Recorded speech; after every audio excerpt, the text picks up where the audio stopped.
అందరికీ praise the lord. ఈరోజు దేవుడు మనకిచ్చినటువంటి వాక్య భాగము లూకా సువార్త 10వ అధ్యాయము 19వ వచనము. ఇదిగో పాములను తేళ్లను త్రొక్కుటకును శత్రువు బలమంతటి మీదను మీకు అధికారం అనుగ్రహించి ఉన్నాను, ఏదియు మీకెంత మాత్రమును హాని చేయదు. ఇక్కడ శత్రువు బలమంతటి మీద మీకు అధికారం అనుగ్రహించాను అనేటువంటి విషయాన్ని దేవుడి దినాన మనకు తెలియజేస్తూ ఉంటున్నాడు. శత్రువు అంటే ఇక్కడ శత్రువు అయినటువంటి సాతాన్ అన్నమాట, అపవాది. ఈ యొక్క సాతానుకు చాలా బలం ఉంది అనేటువంటి విషయాన్ని దేవుడే ఇక్కడ మనకు బయలుపరుస్తూ ఉంటున్నాడు.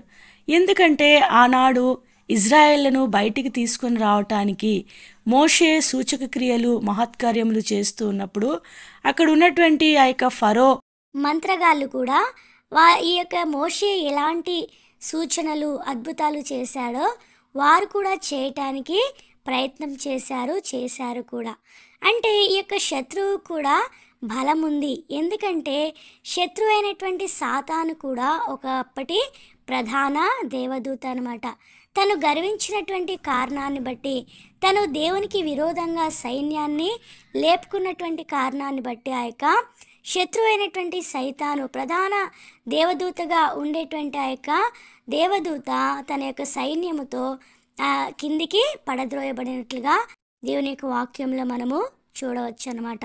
ఇక్కడ 18వ వచనంలో కూడా యేసుక్రీస్తు ప్రభువారు భూలోకంలో సంచరిస్తూ ఉన్నప్పుడు కూడా అదే మాటను తిరిగి మనకు జ్ఞాపకం చేస్తూ ఉంటున్నాడు.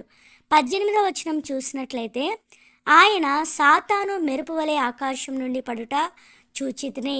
సాతాను మెరుపు వలె ఆకాశం నుండి పడింది అనేటువంటి విషయాన్ని ఇక్కడ చూస్తూ ఉంటున్నాం. అదేవిధంగా యెషయా గ్రంథము 14వ అధ్యాయము 12వ వచనంలో మనం ఒక మాట చూసినట్లయితే, తేజో నక్షత్రమా వేకువ చుక్క నీవెట్లు ఆకాశం నుండి పడితివి అనేటువంటి ఆ యొక్క మాటను కూడా మనం అక్కడ చూస్తూ ఉంటున్నాం. ఈ యొక్క మాటలు కూడా శత్రువు అయినటువంటి సైతాను గురించే రాయబడుతూ ఉంటూ ఉన్నాయన్నమాట. దేవదూతలకి చాలా బలం ఉంటుందన్నమాట. ఆనాడు ఇజ్రాయేల్ ప్రజలు బయటికి వచ్చేటువంటి సమయంలో మరణ దూతగా ఉండేటువంటి ఆ యొక్క దూత ప్రతి ఇంటిలో ఉండేటువంటి ఆ యొక్క జ్యేష్ఠ కుమారుణ్ణి చంపినట్లుగా మనము చూడవచ్చు. సంహారకుడు ప్రతి ఇంటిని దర్శించినట్లుగా అక్కడ మనము చూస్తామన్నమాట. అంటే దేవదూతలకు చాలా బలం ఉంటుందన్నమాట. ఎందుకంటే వారు కూడా ఒకప్పుడు దేవుని యొక్క దూతలే అన్నమాట. అయితే దేవునికి విరోధంగా వారు గర్వించినటువంటి కారణాన్ని బట్టి దేవునితో సమానముగా వారు చేసుకునటానికి వారు ధైర్యం చేసినటువంటి కారణాన్ని బట్టి దేవుని చేత క్రిందికి పడద్రోయబడినదై ఆకాశ మండలంలో సంచరిస్తూ మానవులమైనటువంటి మన ఎడల తన యొక్క బలమును చూపించటానికి అది ఎంతో ప్రయత్నిస్తూ మనల్ని శోధిస్తూ దేవుని యొద్ద నుండి మనము ప్రక్కకు మల్లుకొనటక ఎంతో ప్రయాసపడుతూ ఉంటూ ఉందన్నమాట. శత్రువు కింద ఉండేటువంటి అన్యులను, అన్య జనాంగాన్ని, అంటే దేవుణ్ణి ఎరగనటువంటి వారిని అది ఎంత మాత్రమును ముట్టేదిగా ఉండదు. ఎందుకంటే ఆల్రెడీ వారు దాని యొక్క దాసత్వంలోనే ఉంటారు. ఎవరైతే ఆ యొక్క సైతాన్ యొక్క దాసత్వం నుండి విడిపించబడి యేసుక్రీస్తు ప్రభువారిని అంగీకరించి ఆయన కాడి క్రిందికి వస్తారో వారి మీదనే శత్రు యొక్క ఆ యొక్క కన్నులు ఉండేటివిగా ఉంటూ ఉన్నాయన్నమాట. అయితే దేవుడు ఏం చెప్తూ ఉంటూ ఉన్నాడంటే, శత్రువు బలమంతటి మీద మీకేం చేశాను, అధికారం ఇచ్చాను. శత్రువు నిజంగా బలమైనదే, కానీ దానికంటే బలమైనటువంటి వాడు నీలో ఉన్నాడు. అందుకే దేవుని వాక్యంలో మనం ఒక మాట చూస్తామన్నమాట, మీలో ఉన్నవాడు లోకంలో ఉన్నవానికంటే గొప్పవాడు.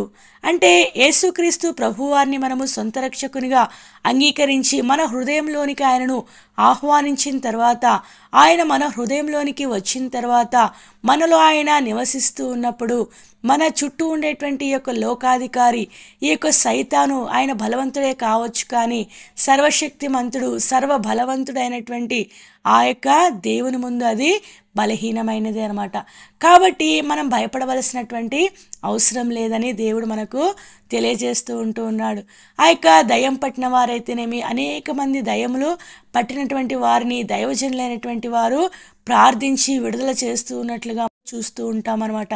అంటే దేవుని బిడ్డలైనటువంటి వారికి శత్రువు మీద దేవుడు అధికారం ఇచ్చాడు. ఎలాగిచ్చాడంటే, యేసుక్రీస్తు ప్రభువారు శిలువమ్రాను మీద తన్ను తాను అప్పగించుకొని మన కొరకు ప్రాణం పెట్టి చనిపోయి సమాధి చేయబడి తిరిగి లేచిన ద్వారా శత్రువు ఇప్పుడు ఓడిపోయిందనమాట. అది కేవలము తోక జాడించేదిగా ఉంటున్నదనమాట. కాటు వేయటానికి దానికి అధికారము లేదు. ఎందుకంటే ఇక్కడ యేసుక్రీస్తు ప్రభువారు దాని యొక్క తలను చితుకద్రొక్కినట్లుగా, ఆ యొక్క శిలువలో దాన్ని అనగద్రొక్కినట్లుగా దేవుని యొక్క వాక్యంలో మనము చూడవచ్చు అన్నమాట. అయితే శత్రువు మన జీవితాల్లో తీసుకుని వచ్చేటువంటి ఆ యొక్క శోధనల నిమిత్తమై మీరు భయపడవలసినటువంటి అవసరం లేదు.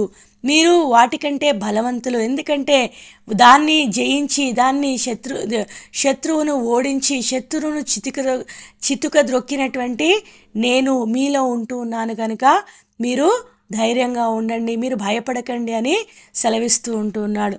ఇంకా శత్రు యొక్క బలమును మనం ఒకసారి గమనించినట్లయితే మత్తయి సువార్త 4వ అధ్యాయంలో అయితేనేమి, లూకా సువార్త 4వ అధ్యాయంలో అయితేనేమి, అది యేసుక్రీస్తు ప్రభువారిని సహితం దేవాతి దేవుడే ఈ లోకానికి మానవ రూపుడుగా వచ్చినటువంటి ఆ యొక్క దేవుని సైతం కూడా అది విడిచిపెట్టలేదు. వారి యేసుక్రీస్తు ప్రభువారిని కూడా అది శోధించినట్లుగా చూడవచ్చు. శత్రువు దాదాపుగా మనల్ని 3 విషయాల్లో శోధిస్తుంది. అదేవిధంగా యేసుక్రీస్తు ప్రభువారిని కూడా శోధించిందనమాట. ఆ యొక్క శత్రువు బలము వేటి మీద చూపిస్తుంది అంటే, మనం చూసినట్లయితే ఈ యొక్క శత్రువు దేవుణ్ణి శోధించినప్పుడు వేటిని ఉపయోగించిందో మనము చూసినట్లయితే మనం కూడా అలాగునే శోధింపబడతాము అనేటువంటి విషయాన్ని మనము అర్థం చేసుకునవచ్చు అనమాట. లూకా సువార్త 4వ అధ్యాయము 3వ వచనంలో మనం చూసినట్లయితే 2వ వచనంలో ఆయన ఆకలి గొనగా అపవాది నీవు దేవుని కుమారుడవైతే రొట్టె అగునట్లు ఈ రాతితో చెప్పమని ఆయనతో చెప్పెను. ఇక్కడ దేవుని యొక్క వాక్యంలో మనం చూసినట్లయితే ఆకలి అనేది శరీరానికి సంబంధించినటువంటిది. అంటే శరీర సంబంధమైనటువంటి కోరికలు, అంటే శరీరాశ అని మనము చెప్పుకొనవచ్చు. ఈ యొక్క శరీరానికి సంబంధించినటువంటి ఆ యొక్క కోరికల నిమిత్తమై అది మనల్ని శోధించేదిగా ఉంటుంది. మొట్టమొదటిగా ఇక్కడ శరీరాశ మనకు కనబడుతున్నదనమాట. రెండవదిగా మనం చూసినట్లయితే 5వ వచనంలో అది ఏం చేసిందంటే శత్రువు ఈ యొక్క అపవాది ఆయనను ఒక ఎత్తైనటువంటి పర్వతం మీదకి తీసుకొని పోయినట్లుగా అక్కడ ఒక్క నిమిషంలో ఈ యొక్క రాజ్యాలన్నింటినీ చూపించి నీవు నాకు నమస్కారం చేయి, నేను ఈ అధికారాన్ని అంతటినీ నీకు ఇస్తాను అనేటువంటి మాట అక్కడ చెప్పబడిందనమాట. అంటే ఇక్కడ చూపించింది కాబట్టి నేత్రాశ అంటే కళ్ళతో చూసేటువంటి స్వభావం అనమాట. కంటికి కనబడిందంతా ఆకర్షిస్తూ ఉండేటువంటి విధానం అనమాట. అంటే లోకంలో మనం శోధింపబడేటువంటి 3 విధాలు: శరీరాశ, నేత్రాశ. తర్వాత 3వదిగా మనం చూసినట్లయితే నీవు దేవుని కుమారుడవైతే ఇక్కడ నుండి క్రిందికి దుముకుము. అంటే ఇక్కడ ఏం చూపిస్తుందంటే జీవపు డంబం. అంటే మనల్ని గురించి మనము ఎక్కువగా ఎంచుకునేటువంటి ఆ యొక్క స్వభావం అనమాట.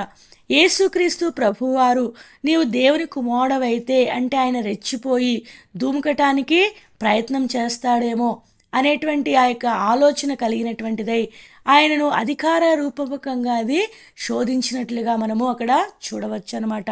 అంటే ఈ యొక్క 3 విధానాలలో ఉండేటువంటి ఈ 3 రకాలుగా ఇది శోధించినటువంటి సందర్భాన్ని మనం చూసినట్లయితే శరీరాశ, నేత్రాశ, జీవపు డంబం, ఈ 3 విధాలుగా యేసుక్రీస్తు ప్రభువుని శత్రువు శోధించిందనమాట. అంటే దేవాతి దేవుణ్ణి శోధించిందంటే నిజంగా శత్రువు చాలా బలమైనదనమాట. అందుకే శత్రువు బలవంతుడు అనేటువంటి విషయాన్ని దేవుడు మనకు తెలియజేస్తూ ఉన్నాడు. అయితే శత్రువు బలమంతటి మీద మనకేమిచ్చాడంట? అధికారం ఇచ్చాడు. ఎందుకంటే మనము ఆయన పిల్లలముగా చేయబడ్డాం. తను ఎందరు అంగీకరించరు అనగా తన నామమందు విశ్వాసం ఉంచిన వారికి దేవుని పిల్లలగుటకు ఆయన అధికారం అనుగ్రహించెను అనేటువంటి మాట యోహాను సువార్త 1వ అధ్యాయము 12వ వచనంలో రాయబడి ఉంటున్నదనమాట. ఆ యొక్క మాట మీద మనం విశ్వాసం ఉంచినప్పుడు, ఆయన బిడలముగా మనం చేయబడినప్పుడు దేవుని బిడలు ఎలా ఉంటారు? దేవునితో సహా అధికారం కలిగినటువంటి వారుగా ఉంటారు గనుక ఆ యొక్క శత్రు యొక్క బలమును మీరు జయించారు. శత్రువు యొక్క బలం మీద మీకు అధికారం ఇచ్చాను, శత్రువు మీకు లోబడుతుంది అనేటువంటి విషయాన్ని దేవుడు మనకు తెలియజేస్తూ ఉన్నాడు. కనుక శత్రువు విషయమై మనలో భయము, చింత, ఆందోళన ఉండవలసినటువంటి అవసరత ఎంత మాత్రమును లేదనమాట. శత్రువు బలవంతుడే అయితే శత్రువు కంటే బలమైనటువంటి దేవుడు నీలో నాలో ఉన్నాడు. కనుక ఈ యొక్క శరీరాశ, నేత్రాశ, జీవపు డమ్ అనేటువంటి ఈ 3 రకాలైనటువంటి శోధనల గుండా శత్రువు మనల్ని తీసుకుని వెళ్తూ ఉన్నప్పుడు మనము వాటిని జయించగలిగినటువంటి శక్తి పొందినటువంటి వారంగా ఉంటూ ఉన్నాం. వాస్తవానికి మనం చూసినట్లయితే ఈ దినాన మార్చి 1వ తారీఖున ఛత్తీస్గఢ్లో 3 గ్రామాల మీద ఈ యొక్క ఊచకోత కోయాలి అనేటువంటి ఆ యొక్క ఆజ్ఞ జారీ చేయబడినటువంటి విషయం మనమందరము ఎరుగుదుము. అయితే ప్రభువుకు స్తోత్రం, ఆ యొక్క ఆజ్ఞ జారీ చేయబడినటువంటిది ఆ యొక్క క్యాన్సిల్ చేయబడింది అనమాట. అక్కడ ఎటువంటి ఊచకోత అనేది లేకుండా దేవుడు సమూల నాశనం చేసినట్లుగా ఆ యొక్క ఆజ్ఞను మాఫీ చేసినట్లుగా మనము ఈ దినమున చూస్తూ ఉంటున్నాం. అంటే దేవునికి విరోధంగా, అంటే దేవుని బిడ్డలకు ఎంత అధికారం ఇవ్వబడుతున్నదో మనము గమనించవచ్చు. శత్రు బలం ముందు దేవుని బిడ్డల ప్రార్థన, దేవుని బిడ్డల ప్రయాస, అనేక మంది దాని విషయమై ప్రార్థించి ఆ యొక్క ఆజ్ఞను జారీ చేయకుండా దాన్ని రద్దు చేయటానికి దేవుడు సహాయం చేసే విధంగా ప్రార్థించి ప్రార్థన ఫలితాన్ని దినాన మనము చూస్తూ ఉంటున్నాం. అంటే శత్రువుకి ప్రార్థనపై ఎటువంటి విజయము లేదనమాట. ప్రార్థన చేస్తే శత్రువు ఓడిపోతాడు. ఆయన రక్త ప్రోక్షణ ద్వారా శత్రువు ఏమైపోతుంది? ఓడిపోతుంది. కనుక ఈ యొక్క 3 గ్రామాల విషయంలో దేవుడు ఈ దినాన చేసినటువంటి ఆ యొక్క సహాయంకై దేవునికి మనం ఎంతో వందనస్తులమై ఉంటూ ఉన్నాం. నీకు విరోధంగా రూపింపబడిన ఏ ఆయుధము వర్ధిల్లదు అన్నట్లుగా దేవుడు ఆ యొక్క విరోధంగా రూపింపబడినటువంటి ఆ యొక్క ఆజ్ఞను వర్ధిల్లకుండా చేసినటువంటి దేవుడు ఎంతో స్తుతింపబడునుగాక. అయితే దేవుని యొక్క వాక్యంలో మనం ఒక మాట చూస్తాం, మీరు శోధనలో ప్రవేశింపకుండానట్లు మెలకువగా ఉండి ప్రార్థన చేయుడి. అయితే మన జీవితంలో ప్రార్థనా జీవితం కలిగి ఉన్నప్పుడు, ప్రార్థనా జీవితాన్ని కలిగి మనము ప్రభు పరిచర్లో ముందుకు కొనసాగుతూ ఉన్నప్పుడు శత్రువు యొక్క బలం అంతటి మీద మనకు అధికారము ఇవ్వబడుతుందన్నమాట. ఆల్రెడీ దేవుడు మనకు అధికారం అనుగ్రహించేశాడు. ఈ యొక్క అధికారాన్ని శత్రువు తిరిగి తీసుకుని వెళ్ళాలి అంటే మనము ఆత్మీయంగా పడిపోయినప్పుడు మాత్రమే ఈ యొక్క అధికారాన్ని శత్రువు తీసుకుని వెళ్ళిపోతుంది. అంటే ఆత్మీయ జీవితంలో అంతకంతకు నీవు ఎదుగుతూ ఉన్నప్పుడు ప్రభువును నీ యొక్క హృదయంలో ఉంచుకున్నటమే కాకుండా ఆయనకు నీ యొక్క జీవితంపై, నీ యొక్క నడవడికపై అధికారం ఇచ్చినట్లయితే, నీ యొక్క స్వబుద్ధిని ఆధారం చేసుకొనక నీ యొక్క పూర్ణ హృదయంతో ఆయన అధికారంకు నీవు ఒప్పుకున్నట్లయితే తప్పకుండా దేవుడు శత్రువు బలమంతటి మీద నీకు నాకు అధికారం ఇచ్చేటువంటి వాడుగా ఉంటూ ఉన్నాడు. ఏదియో మీకు ఎంత మాత్రమును హాని చేయదు. శత్రువే చేయలేకపోతే ఇంకా ఏమైనా మనకు హాని చేయగలుగుతాయా? శత్రువే గొప్ప బలవంతుడు, అంతకంటే బలవంతుడు లేడు. అంటే మనకు హాని చేసేటువంటి వారిని గురించి మాట్లాడుతూ ఉంటూ ఉన్నాను. అంటే శత్రువు కంటే బలవంతుడు దేవుడు ఉన్నాడు. అంటే మనకి దేవుడు హాని చేయాలని ఎప్పుడు అనుకోడు కదా. అందుకనే ఈ యొక్క శత్రువు బలం మీదనే మనకు అధికారం ఇచ్చాడంటే ఇంకా ఏదైనా మనకు హాని చేయటానికి ఉంటుందా? ఏది ఉండదనమాట. ప్రతిదీ కూడా దేవుడు తన యొక్క కంట్రోల్లో ఉంచుకుంటూ మనల్ని భద్రపరిచేటువంటి వాడుగా ఉంటాడనమాట.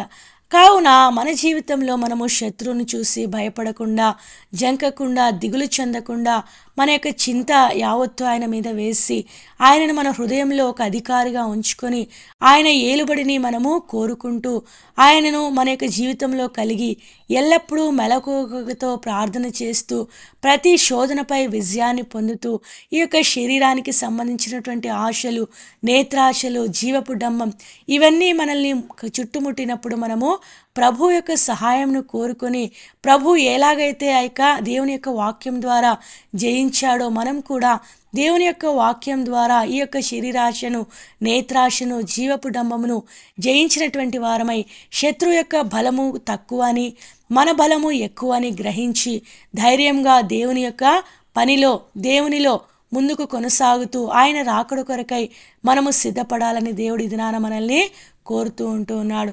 అలాగున దేవుడు నిన్ను నన్ను సిద్ధపరచునుగాక. మరొకసారి మనకిచ్చినటువంటి వాక్య భాగమును చదువుకొని ముగించుకుందాం. లూకాసు సువార్త 10వ అధ్యాయము 19వ వచనము. ఇదిగో పాములను తేళ్లను త్రొక్కుటకును శత్రువు బలమంతటి మీదను మీకు అధికారం అనుగ్రహించి ఉన్నాను, ఏదియో మీకు ఎంత మాత్రమును హాని చేయదు. దేవుడి కొన్ని మాటలను దీవించి ఆశీర్వదించునుగాక. ఆమెన్.